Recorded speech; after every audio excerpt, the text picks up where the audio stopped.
Hey, what is up everybody? This is Stevie Breach coming to you here today. We have an announcement of a big edition of Monday Night Raw going down next week, July 22nd, 2019, coming to you from Tampa, Florida. Of course, Tampa, Florida, going to be kicking off big things with WrestleMania 36 announced coming up in their future. So this is probably a way to get a lot of people to the Tampa Arena, whatever they call it down there. And that's probably where they're going to make the announcement of the upcoming WWE WrestleMania sale. Getting a lot of people in Tampa fired up. Of course, a lot of people travel from outside of the United States, outside of Florida, to go to WrestleMania each and every year. But for WWE to lock in those home Tampa people really boosts up, your access numbers, your Raw numbers. Of course, SmackDown is gaining ground. People are getting used to SmackDown being in the home of WrestleMania. Of course, they only added that, I believe, 2 years ago. Those are, a lot of tickets. Some people might not be able to afford to go to WrestleMania, but some of those people will afford to go to Raw. They'll be able to afford to go to SmackDown, get them to go to an access session, and you build upon your people of Florida that you're not forgetting about by bringing in the outside people for a big event like a WrestleMania. Raw Reunion, honestly, didn't get a lot of publicity. It's only getting a 1 week build, but right out of the gate, they're promising us Stone Cold Steve Austin, Shawn Michaels, Hulk Hogan, Triple H, Ric Flair. I believe they even had Sergeant Slaughter on there. Anybody who is under contract looks like it's going to be a part of this show. Raw Reunion is a show that they have used in the past. I know they did one of these just a few years ago, at 2015. This was a special edition of Monday Night Raw where they brought out Hulk Hogan, the Clique, Ric Flair, the Acolytes, the New Age Outlaws, and Sting. I can remember Hulk Hogan and Ric Flair doing some sort of a Legends panel. They really didn't do a whole bunch, where basically I believe they just talked about the upcoming, might even have been the Royal Rumble at that time. And the way that they used the NWO as well as the Clique was just having them as sort of like a backstage segment, where it was almost like Triple H and Shawn Michaels ran into the NWO. It wasn't like they did the NWO reunion where Hogan and Hall and Nash were sort of confronted by Brock Lesnar as the build-up to SummerSlam a few years ago. So honestly, when it comes down to it, the Raw Reunion, I think, is going to have a lot of people coming out of the gates and getting people fired up. It's not a way to fix WWE Monday Night Raw long term. I do think that, honestly, the Raw Reunion is going to be something to pull a number. People are going to be excited to see Stone Cold Steve Austin, somebody I don't think that we've seen in WWE since the Raw 25th anniversary. People get fired up for these old school Raws.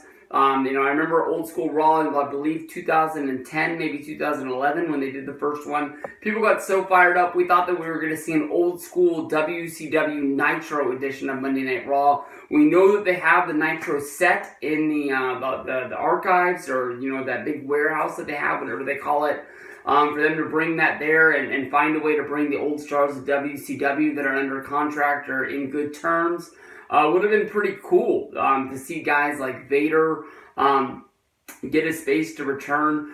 The hard part about what they do with Raw Reunion is how you're able to bring these old names and make them count to something that means something. If we're in the middle of July, it means we're getting us ready for SummerSlam. Is this something that's going to hype up SummerSlam, or is this something where you just bring those old names to try to get people to watch Monday Night Raw for one night, and then at the end of the day, they didn't do anything to build up the future of the company? Every week we hear, this is Paul Heyman's idea. Paul Heyman hasn't really taken over the controls of Monday Night Raw yet. This is the old regime, and we're getting ready to hand the hands over. So it's almost like if something really cool happens, like two weeks ago, when Strowman and Lashley went flying through the set, all of a sudden that is a Paul Heyman idea.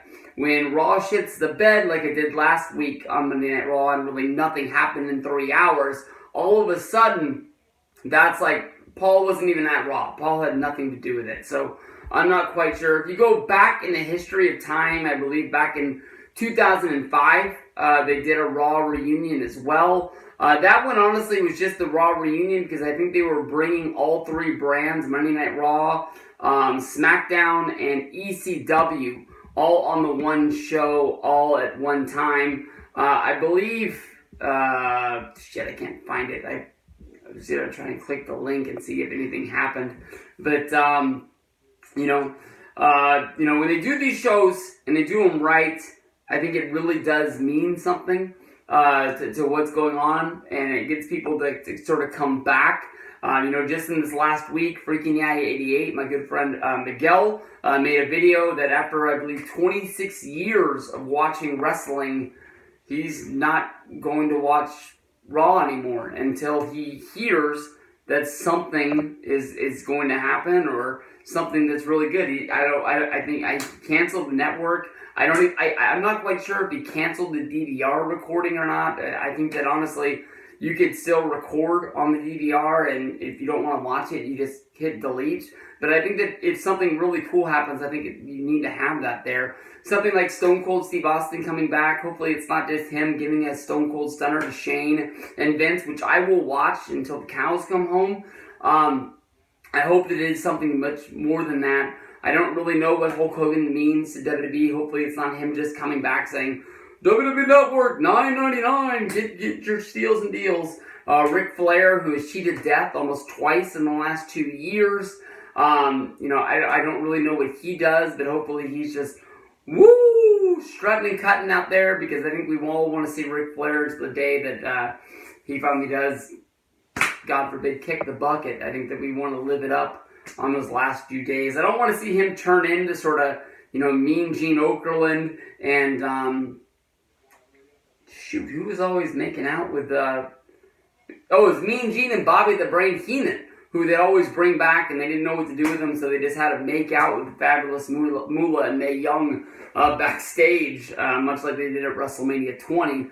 But hopefully they can find something for all these guys that really does mean something. If Sergeant Slaughter is going to be there, maybe you can use him as a special enforcer in some sort of a match where he's like the outside referee. There's ways to use these guys, which doesn't hurt the guys that it did today. It really just sort of emphasizes what's going on. You can remember Jake the Snake Roberts coming out at the end of Old School Raw and laying out the Shield and then putting the Snake on top of Dean Ambrose. He loved that so much that he was selling the fact that he was knocked out from the DDT. But, he had a big, huge smile on his face. So, Raw Homecoming coming up next edition of Monday Night Raw. Obviously, more things are going to be announced. And as soon as they're announced, we'll start making some more videos, getting those hyped up about them. But I can tell you as of right now, it's been well over a year since the last edition of Monday Night Raw that I'm going to watch this sucker one way or another, even if I have to watch it on 3-hour tape delay, because my cable doesn't give me the live edition of Raw, which is one of the reasons why I think I'm not as fired up to watch WWE as much anymore, because most of the time I have to find the illegal stream, which I know is going to crap out on me, and it's just going to be, it's going to start and stop so many times that I don't really want to watch this anymore. So, that's sort of one of the shitty things that's about being on the West Coast. But if everything did work right, Monday Night Raw from 5 to 8 is a really cool thing. I don't have to wait. I don't have to stay up until 11, or if it was like old school where they had a really good edition of Raw, 11:30, and try to get to bed so I can wake right up in the morning to do it. So we'll see. Raw Homecoming coming up soon. Peace out, everybody. See you guys in a week.